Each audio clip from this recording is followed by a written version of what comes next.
Assalamualaikum warahmatullahi wabarakatuh. Waalaikumsalam warahmatullahi wabarakatuh.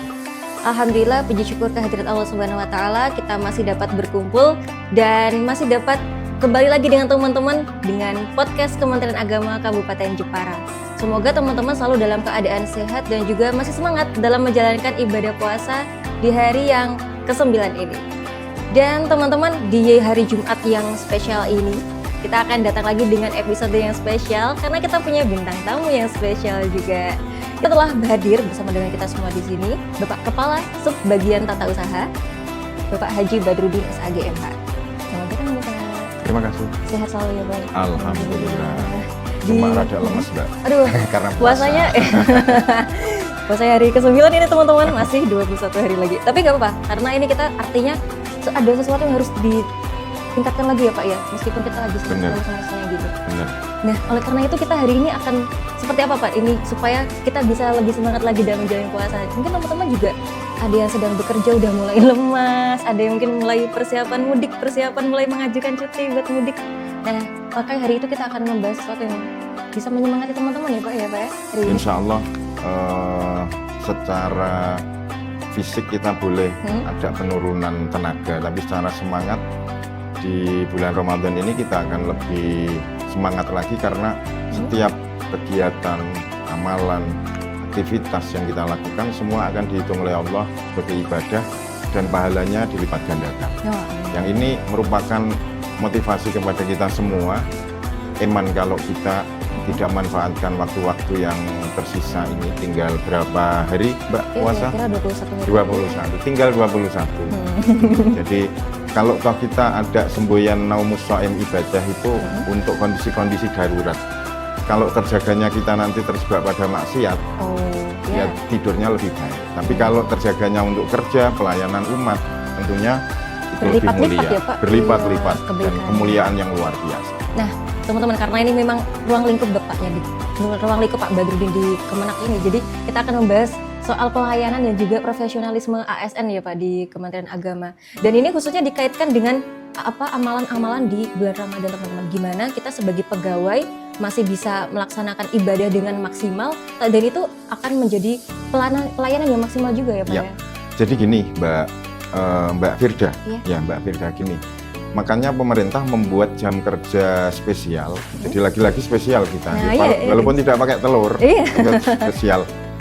Jam kerja spesial di Ramadan itu kita masuk mulai kerja jam 8. Kemudian pulang jam 15 untuk Senin sampai Kamis. Untuk Jumat kita pulangnya jam 15.30. Ini tentunya pemerintah mengakomodir kesibukan di pagi hari kita yang ingin memaksimalkan ibadah kita sampai mulai subuh, kemudian suruh, kemudian duha. Hampir semua bisa kita cover di pagi sebelum jam 8 ini. Jadi ketika kita harus berangkat kerja, kita bisa maksimal melakukan pekerjaan kita di kantor.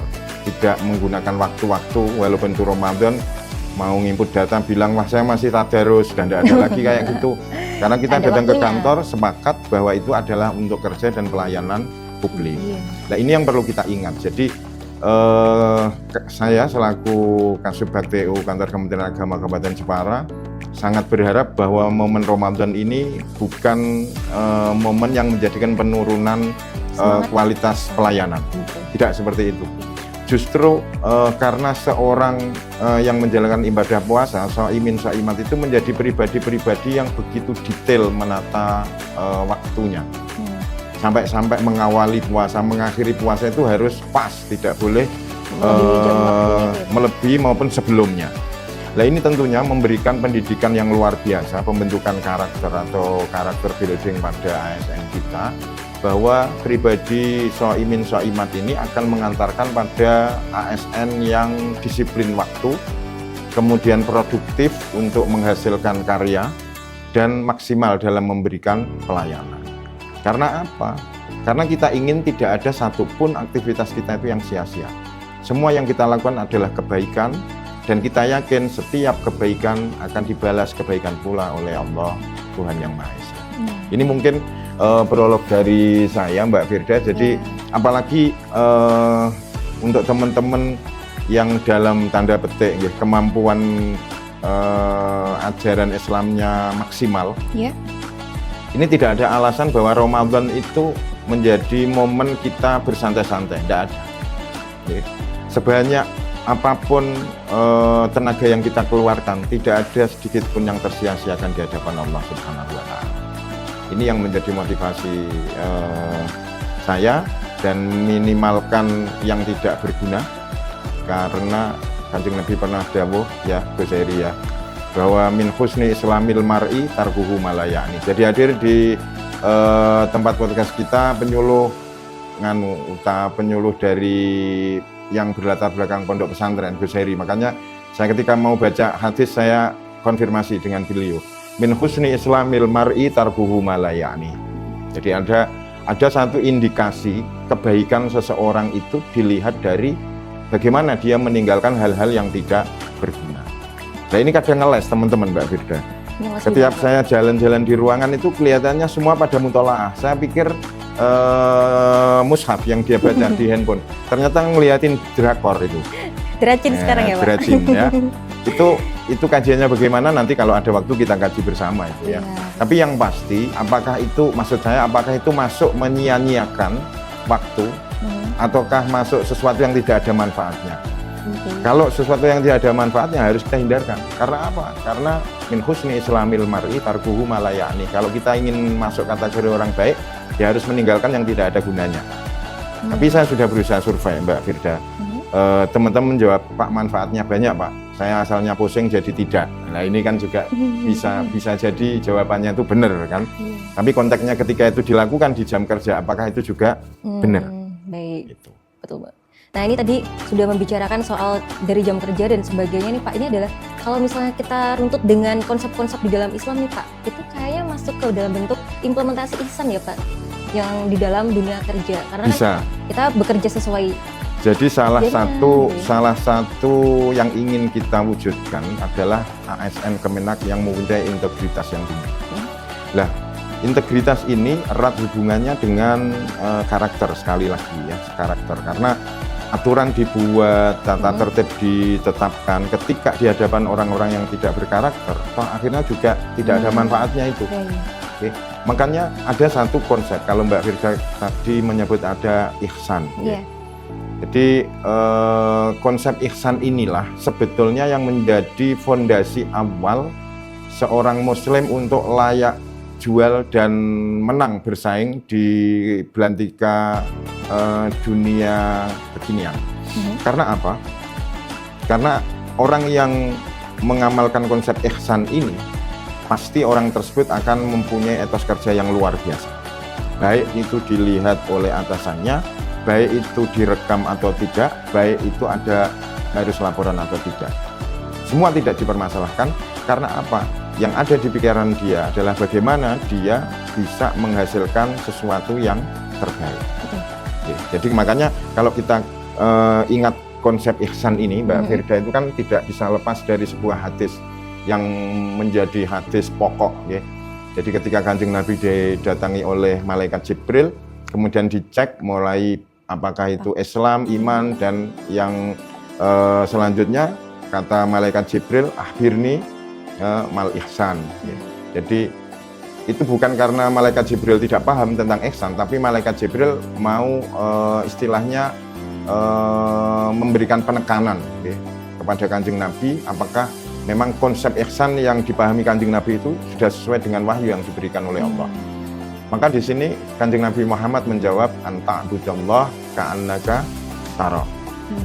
Fa in lam takun tarah fa innahu yarah. Jadi ini konsep yang luar biasa Mbak Firda, dan itu ketika kita amalkan di dalam kehidupan, betapa kualitas SDM kita itu menjadi kualitas yang handal. Dan saya yakin semua orang akan memperebutkan kualitas SDM yang mempunyai prinsip ihsan. Ini jadi kita beribadah kepada Allah seolah-olah seperti kita melihat Allah. Dan ketika kita tidak bisa melihat Allah karena tingkat pengetahuan, tingkat pengalaman ruhaniyah kita yang belum mencapai pada derajat itu, maka kata Kanjeng Nabi, sadarlah bahwa Allah melihat kalian, melihat kita. Ini satu kesadaran yang luar biasa. Maka tidak ada tidak ada efeknya, mau Pak Kepala, Kak Subag atau Kasih, atau yang di kawa-kawa itu ada kepala kawa atau tidak, etos kerja, semangat kerja dari ASN itu tidak ngaruh. Karena apa? Karena kita di awal sudah ada yang namanya kontrak kerja. Dan itu merupakan amanah yang harus kita lakukan. Mau ada atasan atau tidak, yang pasti kontrak kerja yang sudah kita tanda tangani akan kita laksanakan dengan semaksimal mungkin. Syukur-syukur bisa memberikan manfaat yang lebih. Ini mungkin seperti itu, Mbak. Iya, konsep ihsan tadi nih masuk banget Pak. Katanya seperti Bapak contohnya tadi waktu membaca apa Pak, HP dikiranya, dikira sedang murajaah Qur'annya gitu ya. Karena tadi itu memang harusnya spirit dari pegawai negeri itu adalah, ASN itu adalah bekerja tanpa harus nunggu diawasin tuh ya Pak. Ini seperti banget dengan konsep ihsan itu. Pak, kalau tadi kita membahas soal supaya ihsan itu adalah kita bisa melakukan apa saja tanpa kita merasa bahwa kita tuh diawasi oleh Allah gitu ya Pak. Nah gimana kalau kita misalnya di dalam dunia kerja nih Pak, kita melakukan pekerjaan itu ada niat supaya kinerja kita juga dinilai baik oleh secara sistem atau oleh atasan gitu Pak, itu gimana Pak? Tidak masalah juga, karena itu kalau kita bermain retorika ya Mbak Firda, Kanjeng Nabi itu pernah memberikan satu teguran kepada sahabatnya yang dia itu sulit untuk mengucapkan terima kasih kepada orang lain. Sehingga sampai ada pernyataan seseorang yang tidak bisa bersyukur kepada manusia, orang tersebut tidak akan bisa bersyukur kepada Tuhannya. Nah, terkait dengan ini, bagaimana seorang ASN yang mempunyai maksud atau niat bahwa pekerjaan saya ini juga saya berharap jempol atasan saya nanti di SKP, sepanjang itu merupakan hasil dari niat yang baik, maka hasilnya pun akan baik, Mbak Firda. Maksud saya gini, seorang ASN Kemenak ketika menjalankan tugas, insya Allah niatnya itu merupakan bentuk dari peribadatan. Jadi sejak proses itu awal, bukan memulai proses, bukan hanya dalam proses, memulai proses itu sudah diawali dengan niat yang baik, yaitu lillah. Ketika niat itu sudah baik, mendapatkan pertolongan dari Allah, dan ketika kita mendapatkan pertolongan dari Allah, yang akan terjadi bahwa keberhasilan itu akan lebih mudah kita capai. Karena kata Al-Quran, nasrum minallah wa fathun qarib. Ketika kita mendapatkan pertolongan dari Allah itu, kesuksesan, kemenangan itu akan dekat dengan kita. Lah, tanpa kita berharap sebetulnya Mbak Firda, ketika niatan kita baik, mendapatkan pertolongan dari Allah, maksimal kerja kita. Tanpa kita berharap atasan kita akan menilai baik, praktis nanti nilai yang diberikan atasan kita juga akan baik. Kecuali atasan kita sudah tidak amanah, itu lain lagi. Atau ada something wrong, ada sesuatu yang menjadikan pertimbangan lain. Jadi secara fitrah kemanusiaan itu manusia akan senang, akan memberikan apresiasi baik ketika melihat orang lain itu baik. Kecuali ketika dia hasud. Ini sudah lain lagi. Jadi saya ulangi sekali lagi, niat mendapat penilaian baik dari atasan tidak masalah. Tapi yang menjadi niat dasarnya adalah kita menjalankan amanah, dan itu adalah lillahi ta'ala. Itu, Mbak. Jadi teman-teman kalau kita misalnya bekerja, kemudian kita hanya karena apa? Sudah tahu nih kita takut sama Allah kalau kita nggak melakukan dengan sebaik-baiknya, itu tidak hanya soal itu, tapi juga gimana prosesnya itu sendiri. Nanti ketika itu sudah bisa baik, tentu saja ada hasil dan juga nilainya yang baik juga. Insya Allah, itu yakin. Iya. Nah apa namanya? Kalau dari melihat konsistensi kita sekarang nih Pak, ini kira-kira kalau ada dalam bekerja, ini gimana ya Pak bisa lebih konsisten dalam mengimplementasikan ihsan tadi? Secara legal formal Mbak Firda, seorang ASN itu sepanjang tidak melaksanakan pelanggaran dan itu kena hukuman disiplin, masih dalam kategori dalam tanda petik baik. Tapi tentunya kita tidak bisa puas hanya dengan kategori baik. Tapi yang kita inginkan itu bahwa kita menjadi ASN ini juga akan memberikan kemanfaatan untuk diri kita, yang kalau diri kita sudah jelas kita dapat penghasilan, dapat gaji untuk keluarga kita, bahwa dengan gaji itu kita bisa mencukupi kebutuhan keluarga kita dan tentunya juga untuk masyarakat di sekitar kita. Bagaimana dengan posisi kita selaku ASN ini kita bisa memberikan kemanfaatan, bukan karena kita ingin menjadi orang baik, tapi karena apa? Nilai kehidupan kita itu tergantung sejauh mana kita bisa memberikan kemanfaatan, kebaikan kepada orang lain. walaupun ada hadisnya Kanjeng Nabi khairun nas anfa'uhum linnas ya, bahwa ukurannya itu bagaimana kita bisa memberikan kemanfaatan untuk orang lain. Jadi secara legal formal sepanjang ASN itu tidak melanggar disiplin masih dalam tanda petik pegawai yang baik. Nah, ini. Pak, gimana kalau misalnya nih Pak di pelayanan nih Pak, kan kecenderungannya juga menghadapi keluhan atau aduan dari masyarakat. Ini kita gimana sih Pak menyikapinya secara profesional dan masih dalam koridor ihsan tadi itu? Oke, jadi gini Mbak Firda, kadang saat ini kita itu dituntut untuk zero dumas. Zero dumas itu tidak adanya aduan masyarakat tentang keluhan pelayanan yang kita berikan.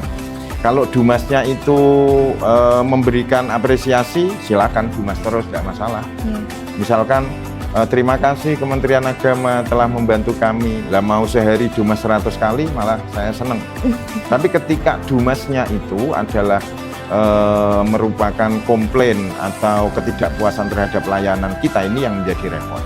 Oleh karena itu ketika kita membuat satu standar operasional prosedur, yang harus kita jadikan barometer utama adalah pelayanan berdampak. Maksudnya apa? SOP itu dibuat adalah berpihak kepada pengguna layanan, bukan berpihak kepada pemberi layanan.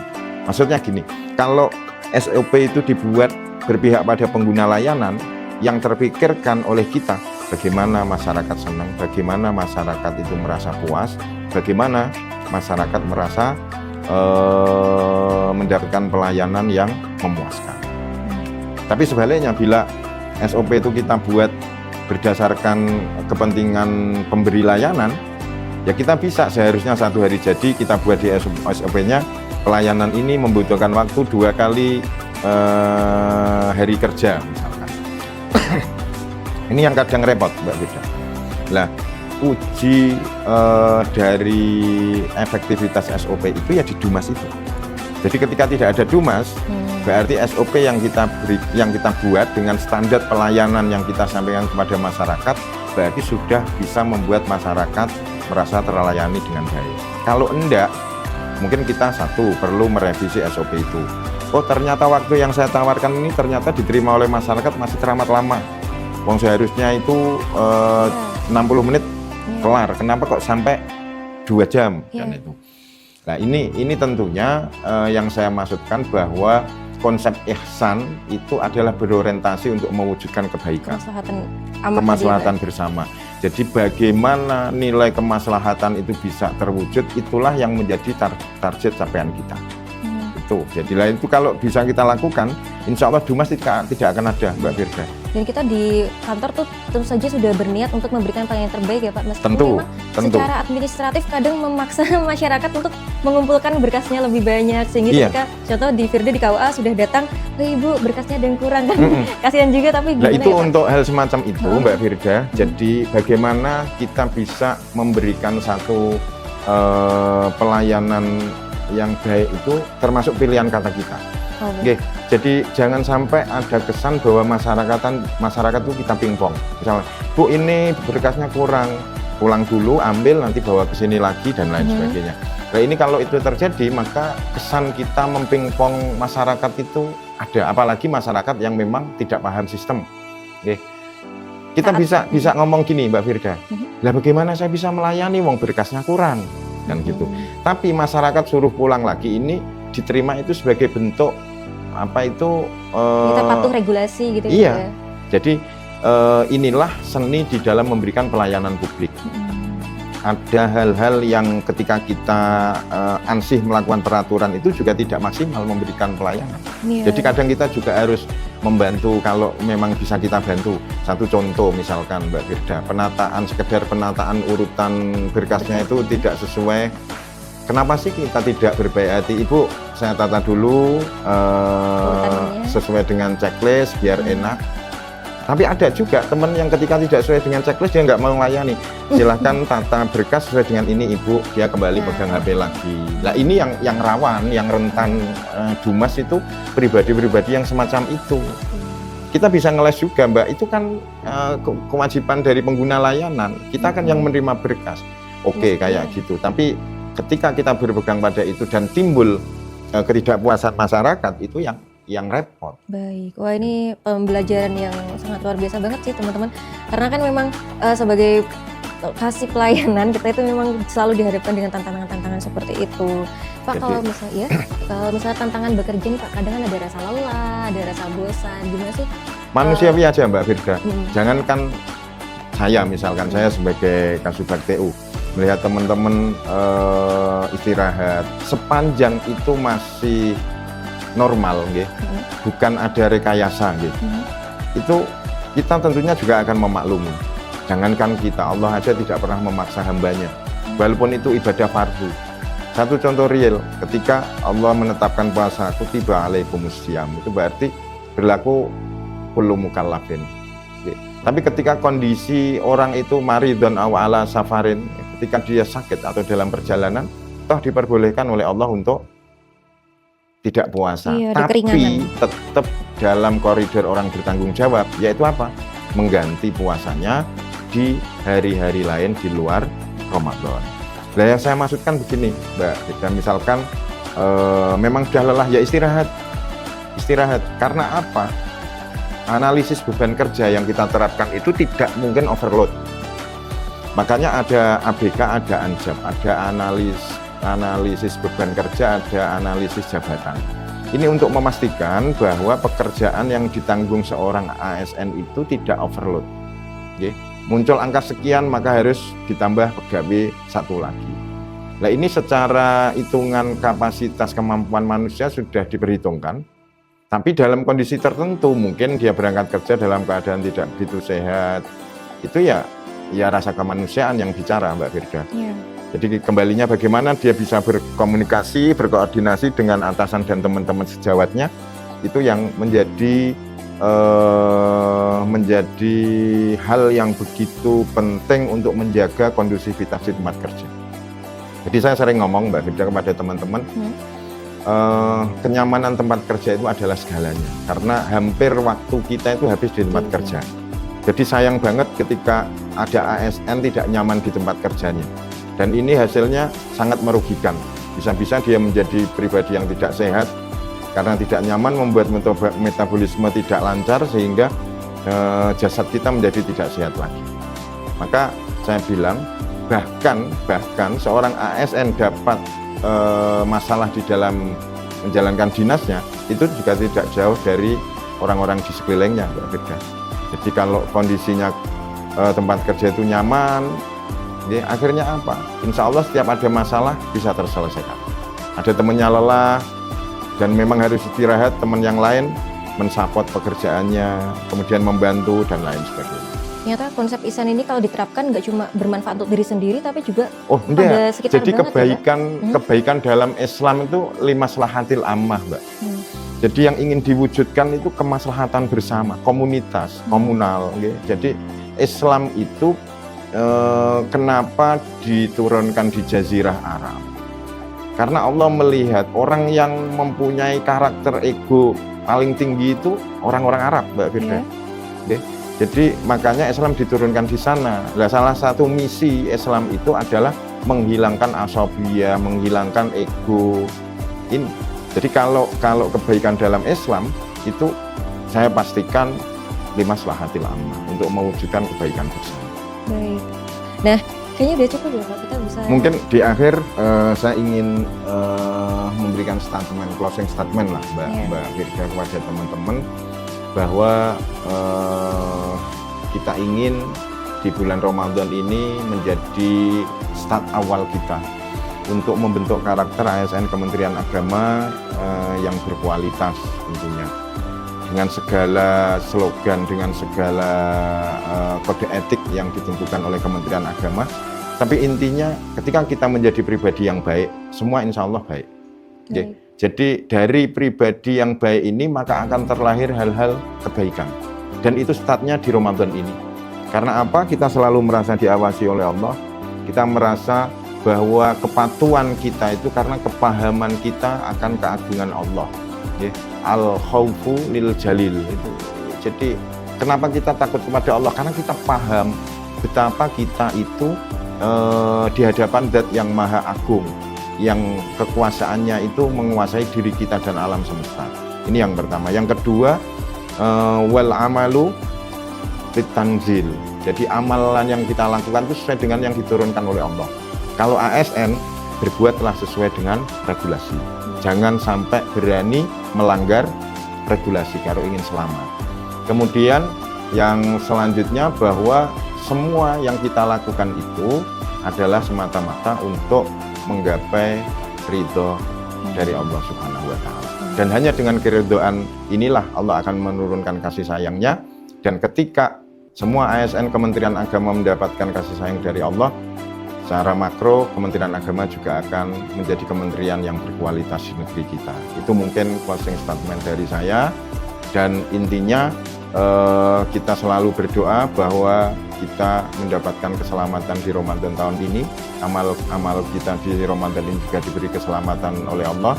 Dan Allah menerima apapun amal-amal yang kita lakukan. Dan semoga Ramadan ini bukan yang terakhir dalam kehidupan kita. Kita masih berharap untuk berjumpa dengan Ramadan lagi, dan lagi. Tentunya begitu, Mbak Firda. Oh, terima kasih banyak Bapak Badrudin. Ini kita hari ini sudah belajar banget bahwa soal ihsan itu nggak cuma konsep tapi bisa diterapkan dalam kehidupan sehari-hari. Apalagi kita sebagai ASN ya, kita belajar seolah bahwa ihsan itu mengajarkan kita seperti Allah itu selalu melihat kita, selalu mengawasi kita, dan kita harus memahami bahwa pelayanan atau pekerjaan kita itu adalah amanah tadi yang disebutkan Bapak untuk dilaksanakan dengan sebaik-baiknya. Terima kasih atas insight yang luar biasa Pak kepada teman-teman di hari ini. Semoga apa yang kita sampaikan, apa yang telah disampaikan oleh Pak Badrudin ini bisa menjadi motivasi dan juga inspirasi buat teman-teman semuanya dalam menjalankan Ramadan yang sebaik-baiknya Pak. Amin. Alhamdulillah kita bisa dikasih kesempatan, jadi kita lakukan dengan sebaik-baiknya. Dan saya sebagai host mengucapkan terima kasih teman-teman sudah menyaksikan ini. Dan saya minta maaf apabila terdapat kesalahan dalam perilaku dan juga perkataan. Terima kasih. Assalamualaikum warahmatullahi wabarakatuh. Waalaikumsalam warahmatullahi wabarakatuh.